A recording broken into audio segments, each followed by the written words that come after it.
ayan, kumusta po kayong lahat? Okay, so ayan guys, maraming salamat po pala sa walang sawang pagsubaybay sa ating pong daily love reading. And kung ikaw ay bago pa lang sa ating channel, mag-subscribe na po kayo. And i-click mo na rin yung ating notification bell para lagi kang updated sa ating mga bagong upload. Okay, so ayan guys, sa ating mga bagong upload.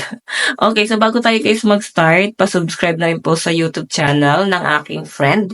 Iiwan ko na lang din po yung link ng kanyang YouTube channel sa ating po comment section, okay? So yan guys, start na tayo. Okay, mahaba lang yung pag-shuffle natin. So kung naiinip kayo guys, pwede nyo na guys i-skip muna yung ating pag-shuffle, then diretso na kayo guys sa ating reading. Okay, so tignan natin guys, ano naman ang nararamdaman sa'yo ng person mo ngayon? Kanina bang energy itong masasagot natin? Ano ang nararamdaman ni person mo sa'yo? Nararamdaman ang person mo sa'yo?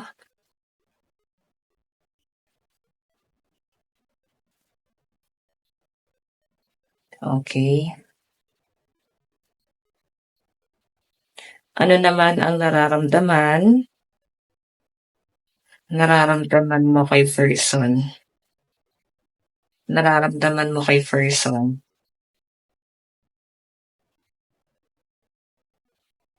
Okay.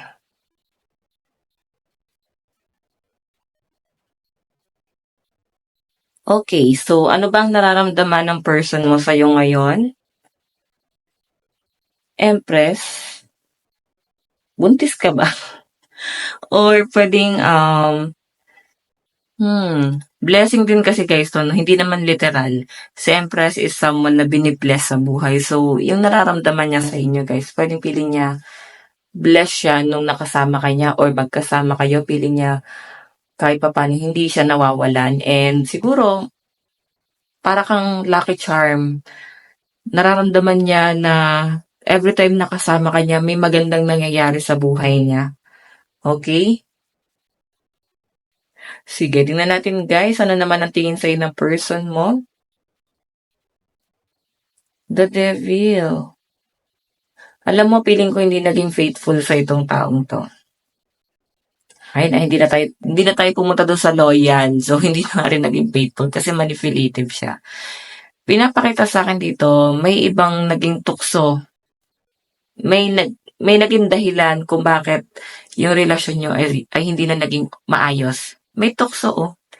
Feeling ko parehas kayong nilinlang nitong taong to. Pwedeng third party yan or pwedeng may nag-offer sa kanya ng trabaho. Then, or pwedeng yung third party may ina-offer sa kanya na pera. Then, feeling ko tinake advantage yon ng person mo. Okay? Kasi ikaw, tingnan mo yung pag-aalala mo dito. 'Di ba? Sobrang yung pag-aalala mo sa kanya kasi yung duda mo, pwedeng mahulog siya doon or pwedeng madala siya at pwede niyang gawin. Then, yung mga desisyon na gagawin niya, pwedeng masasaktan ka. Okay? Titignan natin ano yung magiging action niya rito. Oh my God. Di ba may pagsisisi na? Kung iniwan ka na ng taong to guys dahil may ibang opportunity na dumating sa kanya at pwedeng mas ginrab niya yon, nag-alala ka nga eh kasi hindi na para dun sa relasyon niyo siguro. Baka nag-alala ka kasi nag-alala ka para sa kanya kasi pwedeng makasama din sa kanya. Okay? Kung makikita mo yung action niya, magmamakaawa siya pabalik sa'yo. 5 of Cups. Ang tindi ng regret. Grabe yung panghihinayang, pagsisisi niya. Feeling niya talaga mali yung mga desisyon na ginawa niya. Hindi feeling niya, talagang mali. So, nagpadalos-dalo siya ng desisyon, nagpadala siya sa emosyon niya. Okay, so yun yung pinapakita sa akin dyan, guys. Titingnan natin ano naman yung magiging outcome. Diba? Page of Swords. So, sabi niya kasi rito, bakit hindi niya napag-isipan? Bakit bigla siya nag-decide? Okay, ngayon naiisip ka niya. Sabi ko nga sa inyo guys, kung bigla ka na lang iniwan itong taong to, pwedeng buntis ka nung iniwan ka or pwedeng meron pa siyang responsibilidad sa iyo nung iniwan ka, pwedeng mga bayarin, utang. So, may problema siyang iniwan sa inyo. Okay? So, matindi yung pinagdaanan mo dito and aware yung person mo, nare-realize niya yun, guys. Tingnan mo, kaya nga sabi ko sa inyo, magmamakaawa pabalik sa inyo. Tignan natin yung bottom of the deck, guys. Seven of Swords. Grabe. Parang, parang ginamit ka nitong taong, tas manggagamit talaga siya.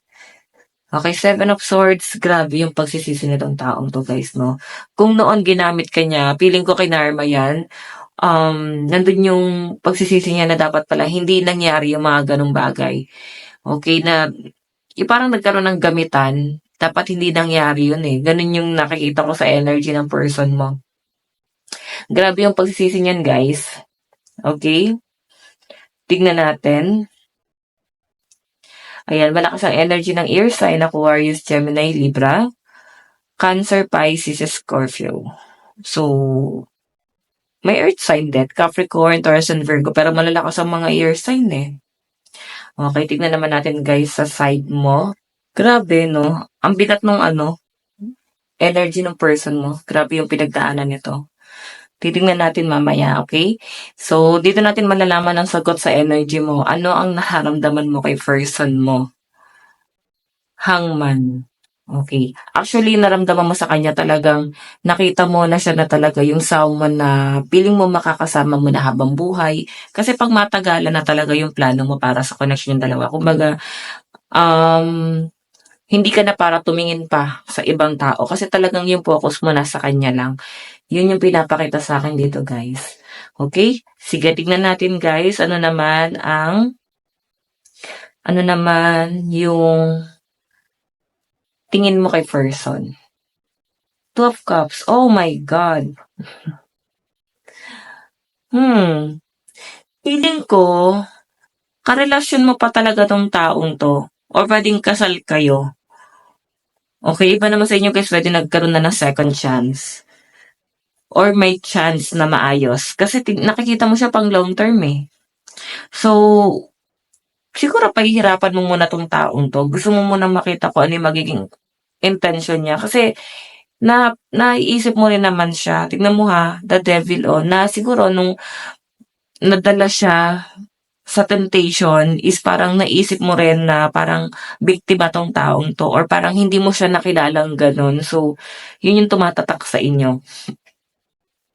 Okay? So, the devil. Pwede rin naman guys na hindi literal na third party. Pwedeng bisyo. Pwedeng bisyo, sugal. Yan yung nakikita ko dyan. Okay? So, kung makita nyo guys, 12 cups, may partnership eh. Okay, maganda yung plano mo eh. Pagdating sa relasyon yung dalawa talaga. Napakaganda. So, napaka-positive mo mag-isip pagdating sa relationship ng dalawa. I think ikaw yung nagdadala sa kanya. Napaka-negative mag-isip ka tong taong to. So, ang daming tukso na parang gusto niyang i-grab ng i-grab. So, I think itong taong to, madalas to magkamali. Kasi nag-e-explore pa siya. Ikaw sa pinapakita sa akin, matured ka. Okay, so titignan natin ano naman yung magiging action mo. Six of Pentacles. Okay, Six of Pentacles. Give and take.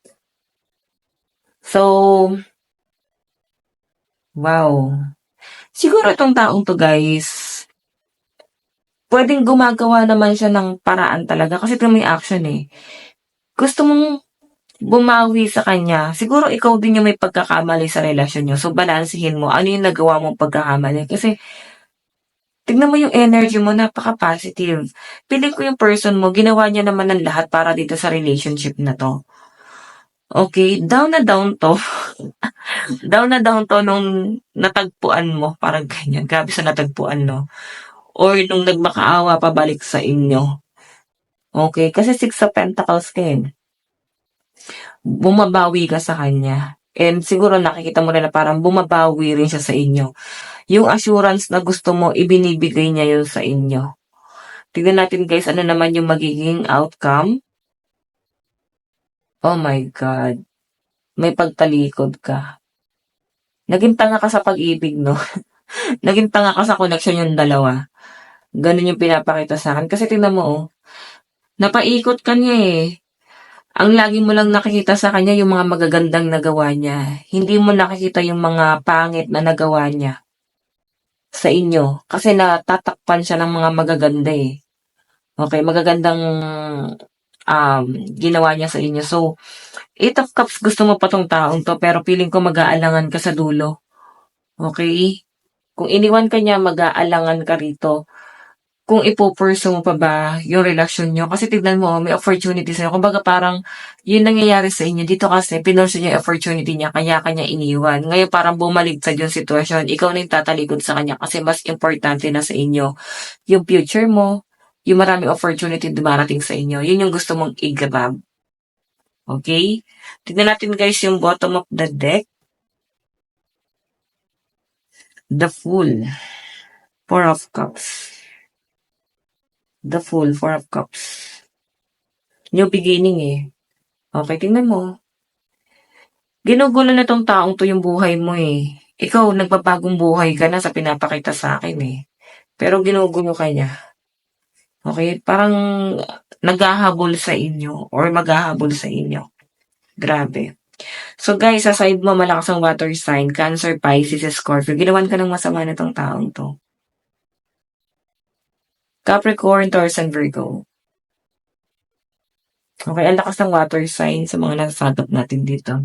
So, sa pinapakita sa akin dito at napakalinaw guys, maganda naman yung mga pinakita niya talaga sa inyo. Then parang hindi mo talaga nakita yung mga maling ginawa niya kasi naramdaman mo na minahal ka naman niya and parang naramdaman mo talaga na yung gusto niya mangyari sa relasyon niyo is pang matagalan na talaga. Naramdaman mo na din seryoso talaga siya sa inyo. So, yun nga lang guys, natukso eh. Feeling ko nagkaroon ng problema tong taong to. Then parang yung naging solusyon niya is sumira lalo sa connection yung dalawa. Ayan. Okay? Tignan pa natin.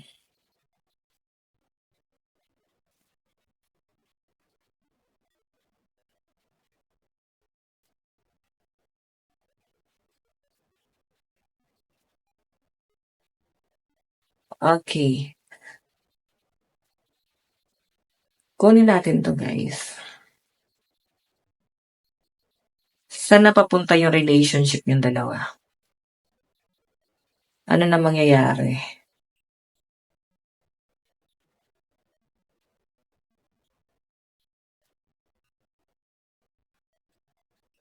Saan napapunta yung relationship niyo? Ano na mangyayari? Diba? That all new beginning to guys. Death and revert yan. So, nasa iyo ang desisyon. Aayusin mo pa ba? Kasi nakikita ko guys, nakapokus ka sa ano mo, sa future mo. Sabi ko nga sa inyo, bumaligtad yung sitwasyon. Okay? Tignan natin.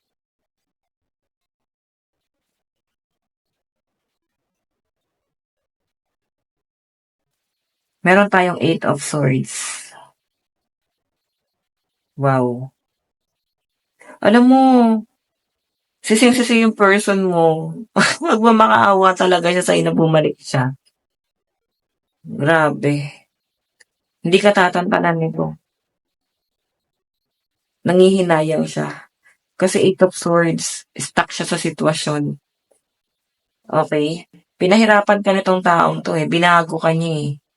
Tapos ngayon, ang lakas ng loob niyang bumalik. Or ang lakas ng loob niya na sabihing babawi na siya. Pwede na sama pa kayo, pero civil na lang din siguro. Okay, tingnan natin. Meron tayong Five of Torches. Ayan no, akala mo kasi sa hirap at ginhawa mo siya makakasama. Yun pala sa ginhawa lang. Nung naghihirap na kayo, tinalikuran ka na. Hmm. 'Di ba?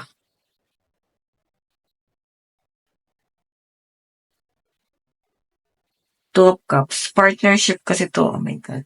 Best friend mo ba to? Malapit sa inyo eh. Kaibigan mo siguro siya or kababata mo. Kasi as in, grabe yung pagiging close nyo nito siguro bago maging kayo. Kilalang kilala nyo na yung bawat isa. Ano yung tumatakbo sa isip nila, paano sila mag-isip, ganyan, alam na alam mo. Feeling ko matagal mo nang kilala to bago mo naging karelasyon. Okay, pwedeng family friend, kapitbahay. Pwede rin naman ganon. So, alam nyo guys, sa pinapakita sa akin dito, pwede magkabalikan kayo. And sa mga magtatanong bakit, yung memories together. Then, dahil kabisado ka na ng person mo, pinapakita sa akin na parang yun yung iiral para ayusin itong relationship na 'to, okey? Sige, tingnan natin guys, love advice.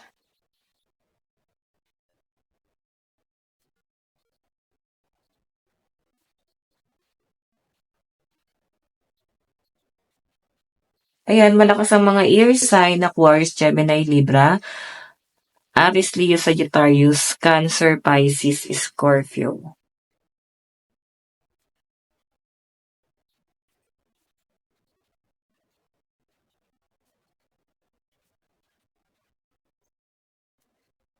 Honor your loved one and you will notice your relationship becoming stronger.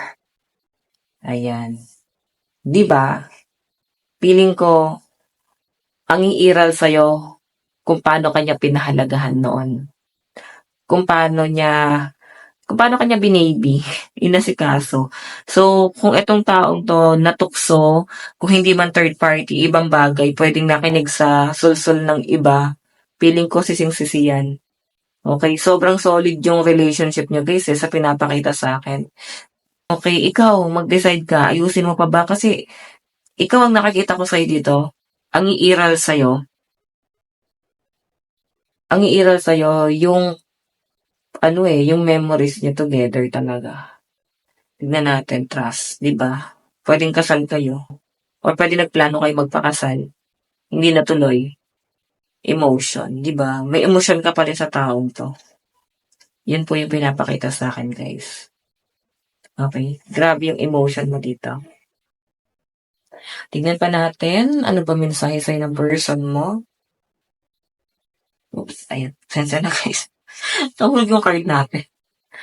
Okey, message. Ano ang gustong sabihin sa'yo ng person mo ngayon? Ano ang gustong sabihin sa'yo ng person mo? Sometimes I stay awake thinking about you. 'Di ba? Hindi yan mapakali guys ngayon. Kung hindi kayo nag-uusap, hindi ito mapakali kakaisip sa'yo. Sabi ko nga sa inyo, magmamakawa bumalik eh. As in, naghihinagpis. Naghihinagpis. Tignan pa natin. Oops, ayan na. 'Di ba? I am afraid to contact you. So, feeling ko hindi pa pa niyo 'to kinakausap kasi humahanap pa 'to ng tamang tiempo. Okey, ayun, takot na takot siyang kausapin ka ngayon kasi alam niya na galit ka sa kanya. Yung iba naman dito guys, sinasasagap ko, puwedeng hindi hindi mo kayang magalit sa taong 'yan. Mabait kang tao, hindi mo kayang magalit kahit na kanino, kahit galit ka, ayaw mo lang kausapin. 'Yun yung mahirap, 'no? May mga tahimik dito 'no? 'Yan ang mahirap ano, magalit, 'Pag yung sobrang tahimik, 'yan yung mga nagsalita. Mas okey pa yung mga prangka, alam mo na kung ano yung ugali nila, so wala na kayo guys i-expect pa. Hindi kagaya ng mga tahimik, mas masakit sila magsalita kasi nga tahimik sila, 'di ba? So feeling ko ganyan ka. Tingnan natin ha. The timing just wasn't right for us. 'Di ba feeling niya kasi ng mga panahong, nagkaroon ng tukso or yung sumira sa relasyon niyo, nagkaroon ng lamat, naging dahilan kung ba't nagkalamat. Feeling ko, ang iniisip ng person mo hindi tamang panahon para sa inyo 'yun, kasi talagang nagkaroon ng conflict, okey? Feeling ng person na 'to, parang ano, masyado pa kayong bata that time or gusto pa niya mag-explore, okey? Hindi pa siya gano'n kaseryoso sa relasyon 'no. So, puwedeng isip bata pa siya that time, then feeling ko, 'yun yung kino-consider niya. Ngayon kasi puwedeng nag-matured na siya. Dami 'no, binugbog 'to ng problema itong taong 'to. Daming pinagdaanan nito sa buhay, sa totoo lang. So, nasa iyo yung desisyon. Patatawarin mo pa ba? Last message. Ano ang gusto sabihin sa'yo ng person? I wish I wish things could be different. Okay, ayan. Ayan. I think may mga mga bagay na hindi pinapagkakasunduan, parang nga kayong puzzle. Pero okey naman yun 'di ba, kung saan ka mas magaling, dun siya mahina. Then kung saan siya magaling, dun ka naman mahina. So, para kayong puzzle. Perfect combination naman kayo. Okay? So yan guys, ito lang naman po ang inyong daily love reading. Ayan, mag-subscribe na rin po kayo guys, please. Mag-subscribe na po kayo dun sa YouTube channel ng friend ko. Maraming salamat po and malaking tulong po sa akin, okay? So yun guys, maraming salamat. Bukas po ulit. God bless.